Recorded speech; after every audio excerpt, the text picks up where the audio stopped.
Up next, a respected surgeon is attacked leaving work. There's a gentleman laying in here. He's not really responding. The motive is unclear. If it was a robbery, the person only wanted the car. This would certainly be an overkill. A background check reveals an enemy in the victim's past. He was out to get him. The question is, can police tie him to the crime?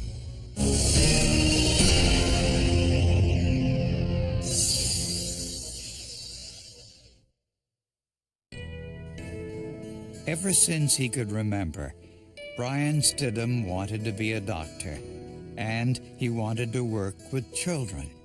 So it was no surprise that after graduating from Harvard Medical School, he did his residency in pediatric ophthalmology.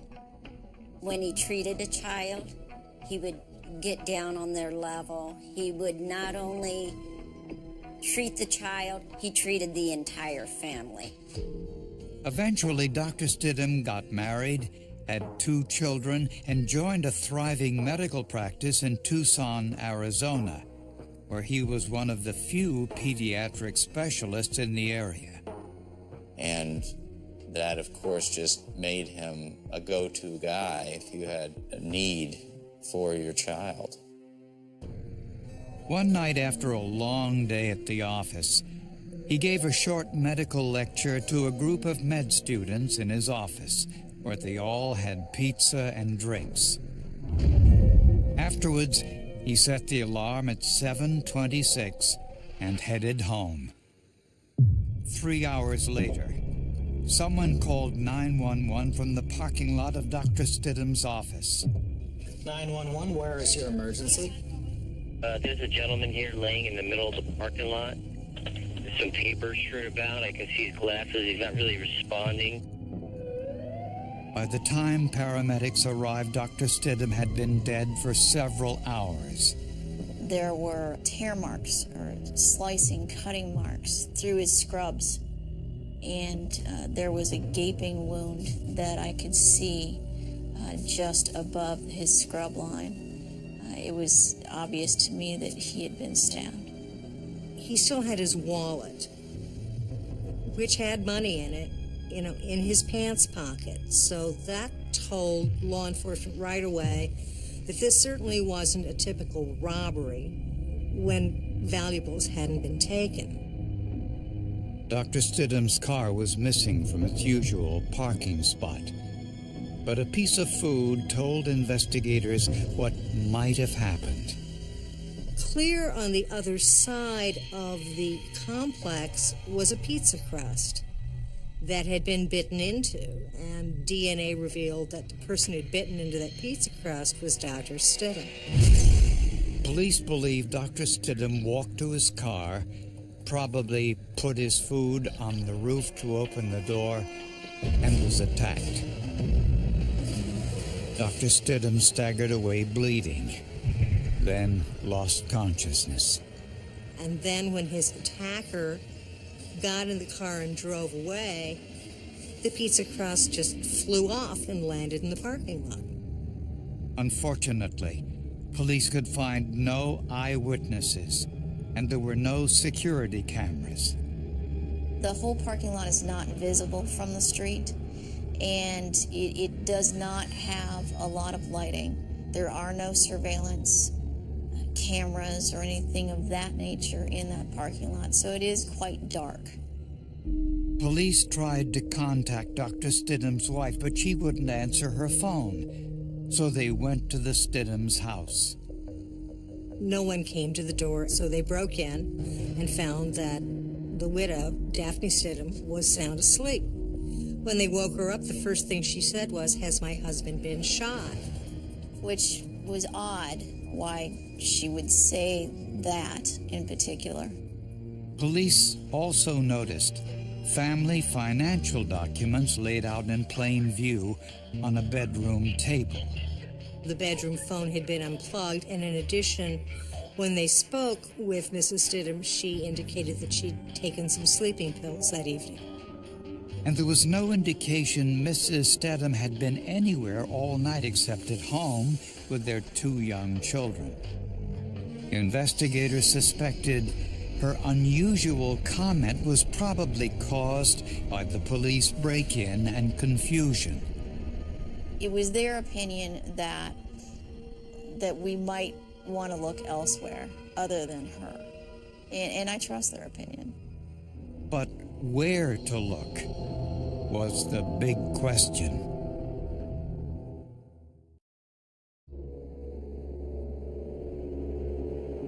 Investigators had an unusual crime scene. A prominent surgeon stabbed to death in his office parking lot. His car was stolen. But was carjacking the motive, or was it murder? Carjackings, typically the owner is very mildly hurt or very superficially. Rarely do you have somebody that is killed. The autopsy revealed this was an extraordinarily brutal murder. The 15 stab wounds that Dr. Stidham suffered would normally lead me to think that this was an attack by someone who knew him, that this was a violent, emotionally based attack by someone who knew the doctor.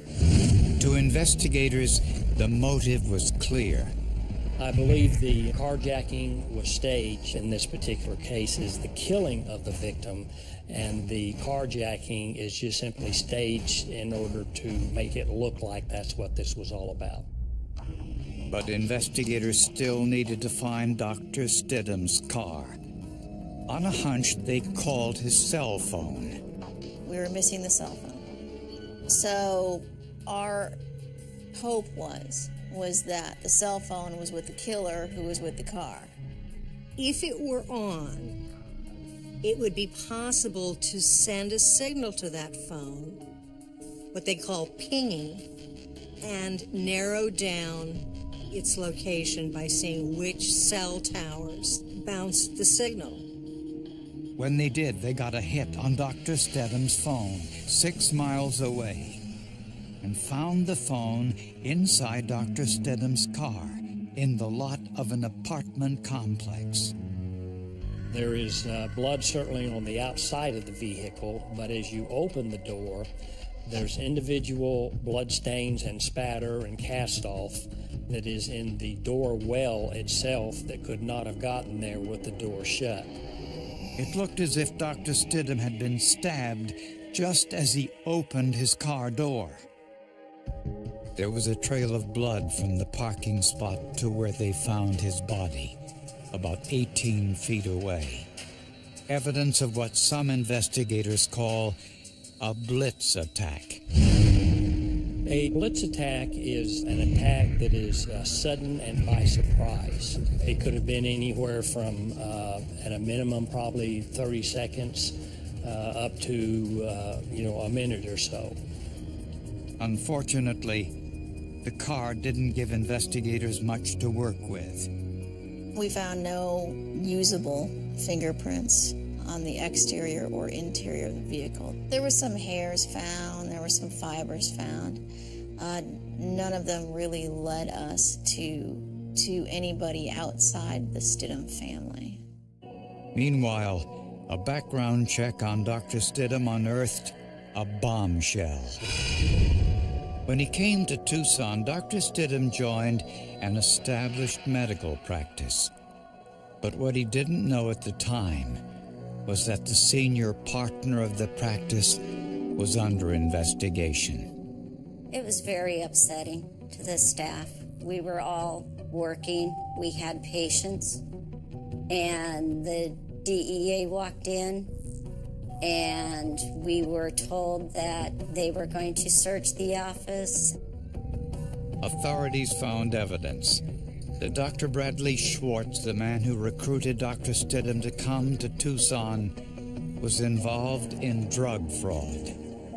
What was illegal about that was these were not drugs that were prescribed to these people for any kind of medical condition. Dr. Stidham wasn't implicated in this activity, but Dr. Bradley Schwartz was indicted on 77 counts of prescription drug fraud. his medical license was suspended.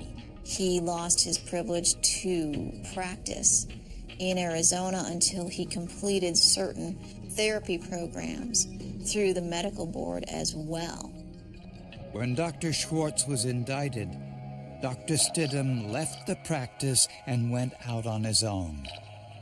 Stidham took the patient base with him, thereby leaving Schwartz with nothing once he was able to start practicing again. At the time of Dr. Stidham's murder, Dr. Schwartz had completed drug rehabilitation, regained his medical license, and resumed work.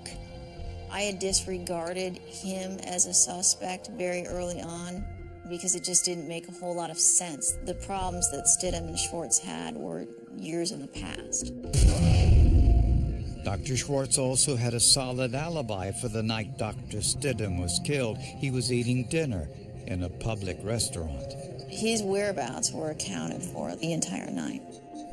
And Dr. Stidham's staff couldn't identify any patient families who were angry with him. Investigators were now stumped. If this wasn't a robbery, and wasn't revenge, and wasn't a carjacking, what was it?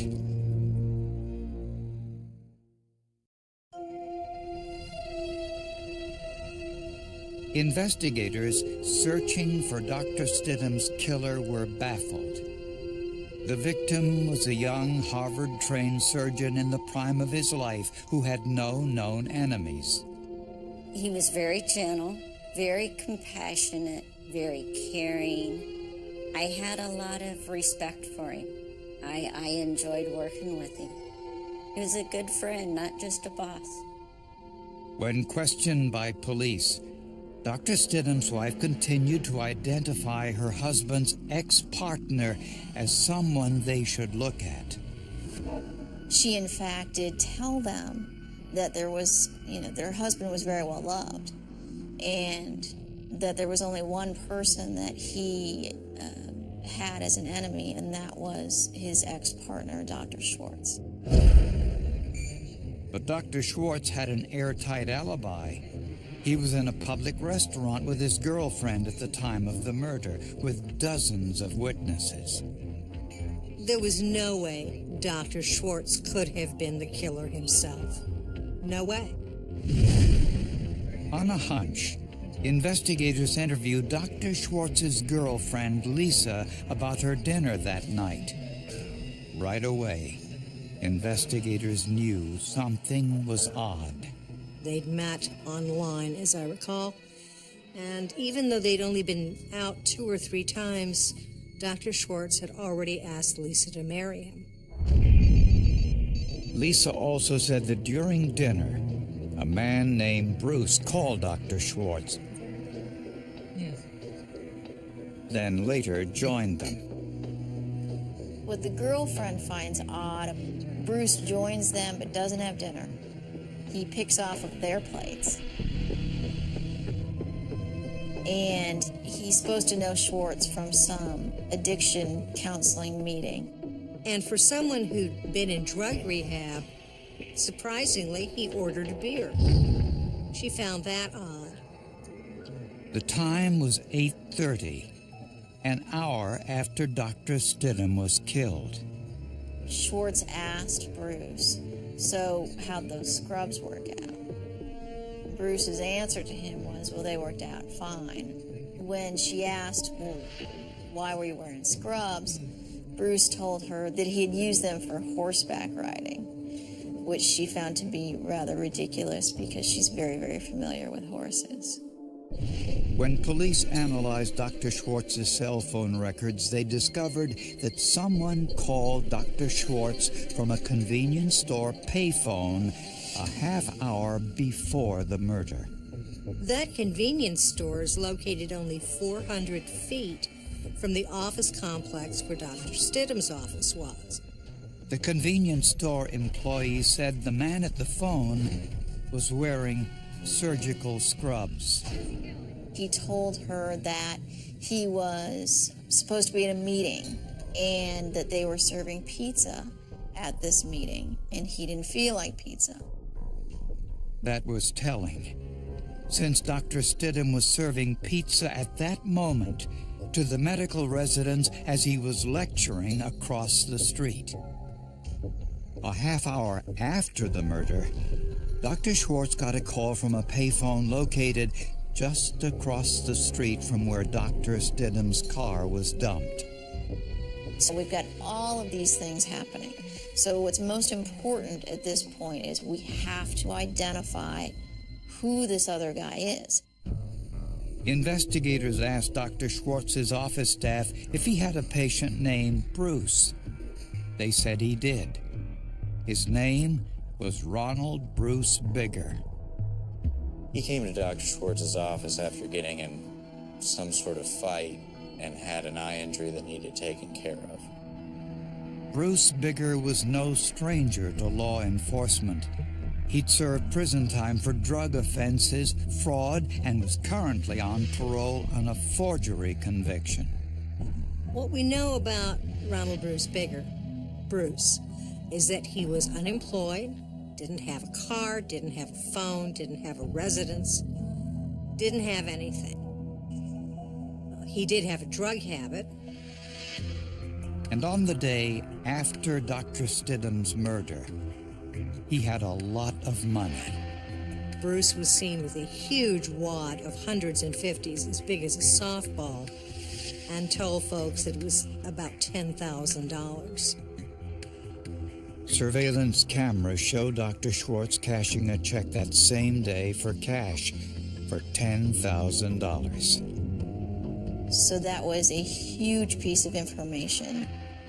With that information in hand, police arrested Bruce Bigger on the outskirts of Tucson. A few hours later, Dr. Schwartz was also in custody. Dr. Schwartz, can you tell us why you did this? Did you do it, Dr. Schwartz? But prosecutors still had a major problem. No murder weapon, no eyewitnesses, nothing. What a hole. How do you convince a jury that's raised on forensic evidence that they see on TV to convict somebody when you've got nothing to show them?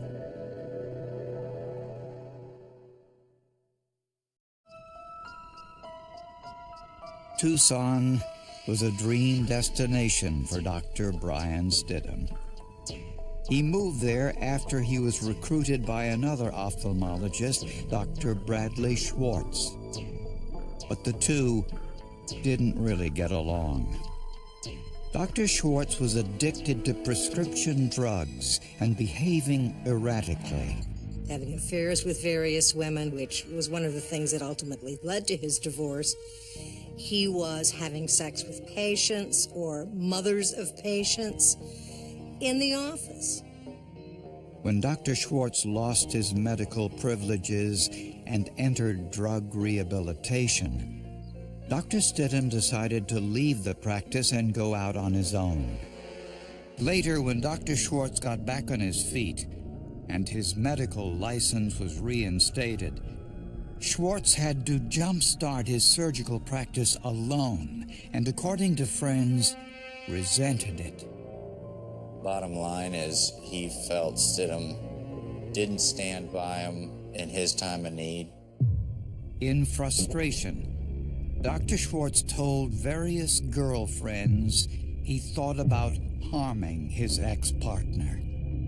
These women said Schwartz wanted to put acid in Stidham's eyes, crush Stidham's hands, or ruin his reputation like putting child pornography on Stidham's computer. Although investigators had plenty of circumstantial evidence against Dr. Schwartz and Bruce Bigger in the murder, they wanted more. It's incredibly frustrating when you know you've got the right guy. And all the circumstantial evidence tells you you've got the right guy. But you don't have the kind of evidence that juries demand these days. That scientific evidence, the fingerprint, the blood drop, the DNA. You don't have it. So investigators went back inside Dr. Stidham's car, looking once again for anything that could help the case. They didn't find foreign fingerprints, hairs, or fibers, and they had already swabbed virtually everything they could find. In this particular case, dozens of swabs were analyzed by several labs. A lot of those did not have any DNA in them. And the DNA they did find belonged to the victim. But after testing about 60 swabs, the lab found one, swab LX39, taken from the air conditioning knob that had more than 2 peaks. That is immediately indicative of the fact that there is more than one donor who contributed the DNA found in this sample. The large peak on LX39 was the major donor. It was DNA from Dr. Stidham. The minor peak came from microscopic skin cells, the sample so small it was barely measurable. But a new DNA test generated a partial profile. There's a very good chance that the DNA from the minor donor came from Ronald Bruce Bigger. Scientists believe Bruce Bigger may have wiped his forehead, then turned on the air conditioner, leaving microscopic skin cells behind. To have even just a little bit of science is better than none at all. So to have a partial profile that is consistent with my defendant was very, very important to me. And that's what it boiled down to. Prosecutors believe this murder was elaborately planned. Wearing surgical scrubs, Bruce Bigger called Dr. Schwartz at the restaurant around 7 p.m., letting him know he was ready. At 7:30, Dr. Stidham walked to his car. Bigger rushed him with a knife, stabbing him repeatedly. Investigators believe Bigger was wearing gloves, but at some point wiped some sweat from his face, then turned on the air conditioner, leaving his DNA behind. After Bigger dumped the doctor's car, he called Dr. Schwartz from across the street, which signaled his location again. He later joined Dr. Schwartz and his girlfriend at dinner, where they tried to communicate with one another without suspicion. This, too, was unsuccessful. He made one mistake. He left one piece of himself behind. Without that, it might have been the perfect crime. Now we could tie him to the car and to the murder. Bruce Bigger was convicted of first-degree murder and sentenced to life in prison. Dr. Bradley Schwartz was convicted of conspiracy to murder and will serve a minimum of 25 years. Bruce Bigger killed Dr. Stidham because he wanted money. And Dr. Schwartz had money and wanted Dr. Stidham murdered. And when they got together, that was the catalyst. Your goal always is to strive to be as objective as possible in your analysis. Sometimes that helps free a person. I'm just as proud of that as I am the time when it helps to convict an individual. What a waste. What an utter waste of a life. Actually, utter waste of 2 lives. Both of them were brilliant surgeons.